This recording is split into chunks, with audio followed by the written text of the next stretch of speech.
How different tissues metabolize glucose. For example, the brain will take a molecule. By the way, the brain's preferred energy source is sugar, is glucose. Okay? When you have a little cup of coffee in the morning or tea or whatever, if you have it with sugar, it's probably the sugar that's reviving you. Okay? Rather than the caffeine. But they kind of work synergistically. Okay? So don't underestimate the value of sugar for your brain function. So the brain will take glucose and oxidize it first through glycolysis, then through pyruvate dehydrogenase, through the TCA cycle, all the way to the simplest possible molecule, which is CO2, with the purpose of getting every ounce of energy from glucose. Okay?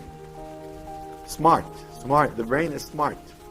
It wants to use get as much energy out of glucose. The liver can do the same thing, but the liver has alternative pathways. It can, under specific conditions, go to lactate. It can actually use some intermediates along the way to make fat, to make fatty acids and triacylglycerol. Okay?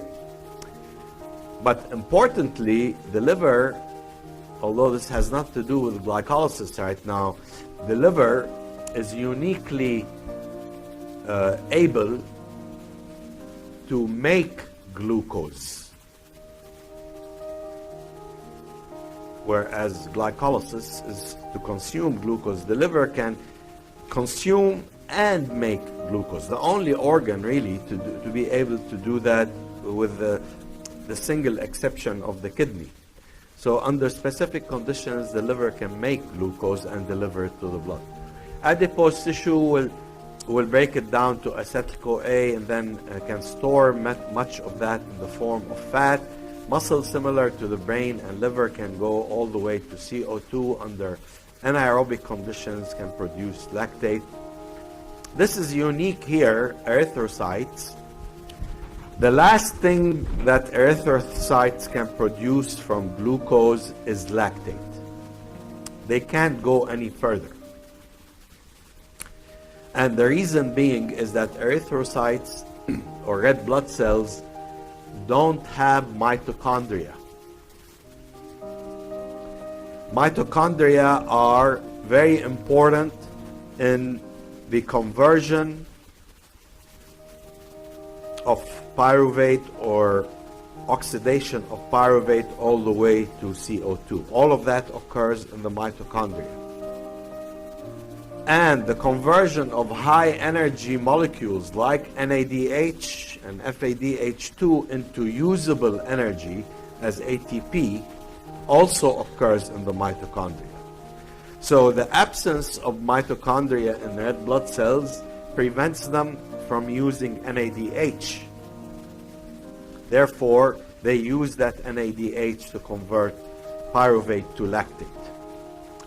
In essence, red blood cells are anaerobically performing glycolysis, and because of that, their output of energy is much less. They produce just 2 ATPs from glycolysis. The NADH is used up in the conversion of pyruvate to lactate. If you like this video, please subscribe. Thank you.